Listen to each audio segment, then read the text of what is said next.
Pineapple fruit తింటే మనకి ప్రెగ్నెన్సీకి ఏమైనా ఇబ్బందులు ఏర్పడతాయా అనేది చూద్దాం.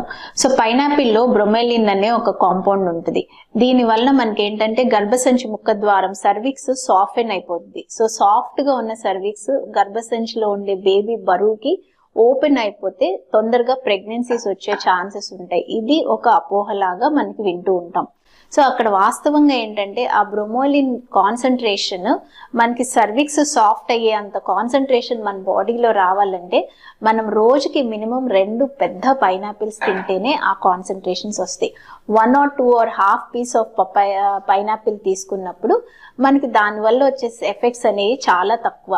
అండ్ స్టడీస్ కూడా ఏమీ లేవు ఈ పైనాపిల్ తినటం మూలన మిస్క్యారేజెస్ అవుతాయి అనే దానికి. సో ఎవరో ఏదో చెప్పారు అని దాన్ని గుడ్డిగా మనం ఫాలో అయిపోవటం కన్నా కూడా యాక్చువల్ ఎవిడెన్స్ ప్రకారంగా చూసుకుంటే దీనివల్ల ఎక్కువ ప్రాబ్లమ్స్ అనేవి వచ్చే ఛాన్సెస్ చాలా తక్కువ.